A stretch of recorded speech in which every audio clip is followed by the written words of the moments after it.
এই গরমে যদি আপনাদের কাছে আমের এই মিক্সচারটা বানানো থাকে তাহলে খুব সহজেই আপনারা আমের এই একটা মিক্সচার দিয়ে বিভিন্ন রকম ড্রিঙ্কস বানিয়ে নিতে পারবেন।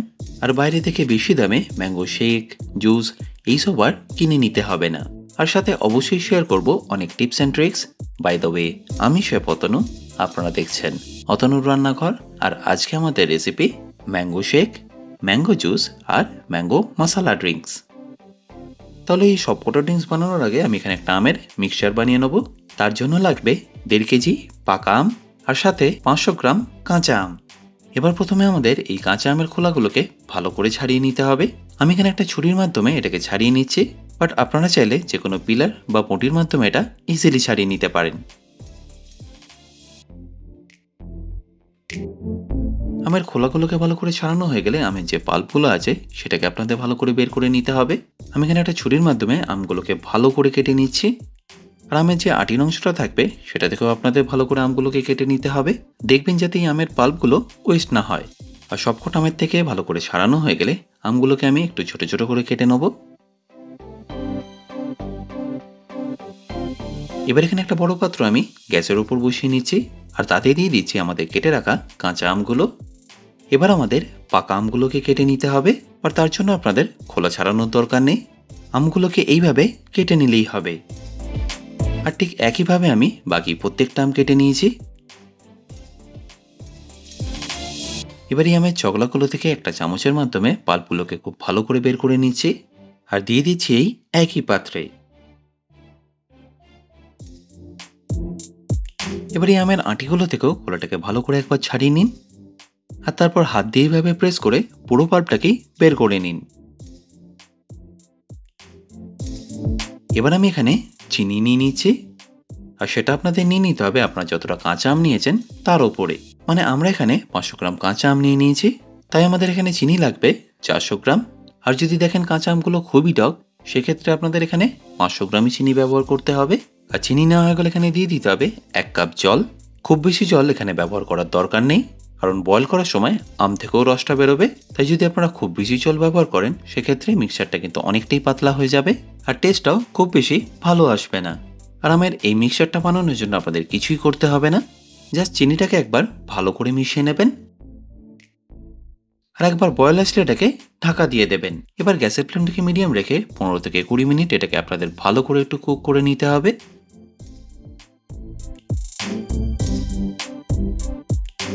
এবার 15 থেকে 20 মিনিট পরে আমি আপনাদের ঢাকনাটা খুলে দেখাচ্ছি। আশা করি নিশ্চয়ই দেখতে পাচ্ছেন এটা একদম পারফেক্টলি বয়েল হয়ে গেছে। এবার গ্যাসের ফ্লেমটা বন্ধ করে আমি এটাকে গ্যাস থেকে নামিয়ে নিচ্ছি। আর এটাকে ভালো করে ব্লেন্ড করার জন্য আমি এখানে আগারোর হ্যান্ড ব্লেন্ডার ইউজ করছি। যেহেতু এর বডিটা স্টিল মেড তাই এখানে খাবার গরম থাকলেও কোনো অসুবিধে নেই। আর এটা অ্যাসেম্বল করাও খুবই সিম্পল, জাস্ট এইভাবে এটাকে আপনাদের লাগিয়ে নিতে হবে। আর এই ব্লেন্ডারের যে ব্লেডগুলো আছে সেটা কিন্তু স্টেনলেস স্টিলের, তাই কোয়ালিটি নিয়ে আপনাদের চিন্তা করার কোনো দরকার নেই। আর আশা করি নিশ্চয়ই দেখতে পাচ্ছেন এটা কতটা স্টাইলিশ দেখতে। আর আপনারা এটার মধ্যে স্পিডটাকে খুব ইজিলি কন্ট্রোল করতে পারবেন। আর এটা যে শুধু ব্লেন্ডার হিসেবে কাজ করে তা নয়, এটা দিয়ে আপনারা ভেজিটেবল চপিং বা হুইস্কিংও করে নিতে পারেন। আপনারা যদি সেই ভিডিওগুলো একটু ডিটেলসে দেখতে চান আমাকে অবশ্যই কমেন্টে জানাবেন। আমি চেষ্টা করব খুব তাড়াতাড়ি আপনাদের একটা রিভিউ ভিডিও বানিয়ে দেখানোর। আর এছাড়া যদি আপনাদের কাছে হ্যান্ড ব্লেন্ডার না থেকে থাকে তাহলেও কোনো অসুবিধা নেই, একটু ঠান্ডা করে নিয়ে এটাকে মিক্সিতে ভালো করে একবার ঘুরিয়ে নেবেন। তাহলে আমাদের এই আমের পিউরিটা খুব ভালোভাবে রেডি হয়ে গেছে। আর এর থিকনেসটা একদম পারফেক্ট হয়েছে সেটা কিভাবে বুঝবেন? একটা চামচের উল্টো দিকে এইভাবে একটু লাগিয়ে নেবেন। যদি এটা এইভাবে একটু কোট করে থাকে তাহলে বুঝবেন এটা একদম পারফেক্টলি হয়েছে। আর যদি দেখেন খুবই পাতলা হয়েছে সেক্ষেত্রে আপনাদের এটাকে আরও একটু ফুটিয়ে নিতে হবে। এবার এই পুরো আমের পিউরিটাকে আমি রেখে দিচ্ছি একটা বোলের মধ্যে। আর এই আমের পিউরিটাকে আপনারা যদি ডিপ ফ্রিজে রেখে দেন তাহলে 2 থেকে 3 সপ্তাহ আপনারা ইজিলি ব্যবহার করতে পারবেন। আচ্ছা, এবার দেখে নিন এই আমের পিউরিটা ব্যবহার করি আমি ম্যাঙ্গো শেক কীভাবে বানাচ্ছি। আর ম্যাঙ্গো শেক বানানোর জন্য একটা মিক্সি জারে আমি নিয়ে নিচ্ছি 5 চা চামচ ম্যাঙ্গো পিউরি। তারপর এখানে দিয়ে দিচ্ছি 2 চা চামচ ভ্যানিলা আইসক্রিম, সাথে হাফ কাপ মিল্ক। মিল্কটা অবশ্যই আপনারা ঠান্ডা নিয়ে নেবেন। তারপর সবশেষে দিয়ে দিতে হবে বরফ। তারপর মিক্সির ঢাকনাটাকে বন্ধ করে আপনাদের ভালো করে একটু ঘুরিয়ে নিতে হবে।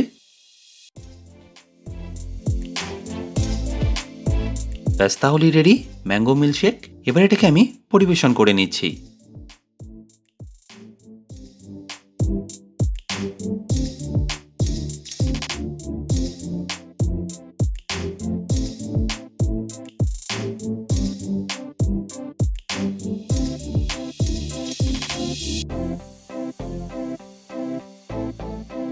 এবার আপনারা যারা উইদাউট আইসক্রিম করতে চান তারাও দেখে নিন কিভাবে করবেন।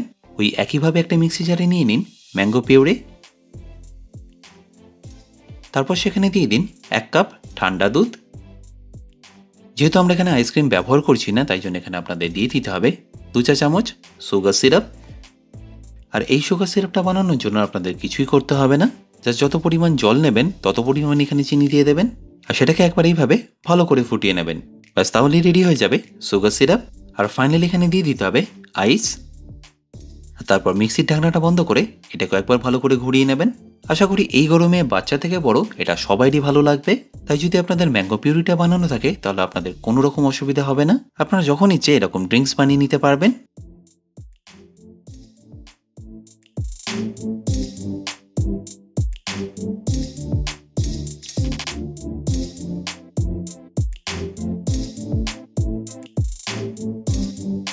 আর এখন বাজারে যা ম্যাঙ্গো জুসগুলোর দাম তার থেকে 3 গুণ কম খরচে আপনারা ওই একই ম্যাঙ্গো জুস বাড়িতে বানিয়ে নিতে পারবেন। আর তার জন্য এরকম একটা শেকার বা একটা বোলের মধ্যে আপনাদের নিয়ে নিতে হবে ম্যাঙ্গো পিউরে, আর তাতে দিয়ে দিন ঠান্ডা জল আর বরফ।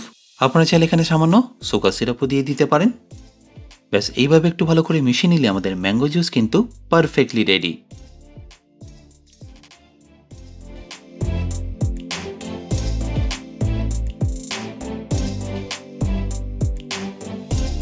এবার খুব তাড়াতাড়ি আমি আপনাদের ম্যাঙ্গো মশলা ড্রিঙ্কসটাও করে দেখাচ্ছি। তার জন্য একটা শেকারে আমি নিয়ে নিচ্ছি ম্যাঙ্গো পিউরে। আপনারা চাইলে যে কোনো বাটি বা বোলের মধ্যে এটা ইজিলি বানিয়ে নিতে পারেন। সাথে লাগবে 1/2 চা চামচ কালো নুন বা বিট নুন, তারপর লাগছে 1/2 চা চামচ চাট মশলা, আর সাথে 1/3 চামচ গোলমরিচ গুঁড়ো।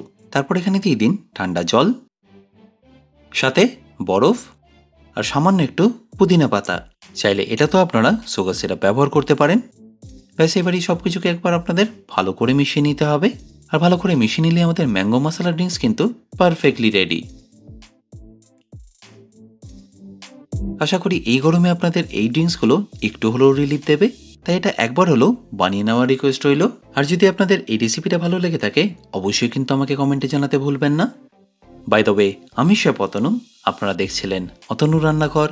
দেখা হচ্ছে আপনাদের সাথে আর একটা নতুন রেসিপি নিয়ে নেক্সট এপিসোডে। ভালো থাকবেন, সুস্থ থাকবেন।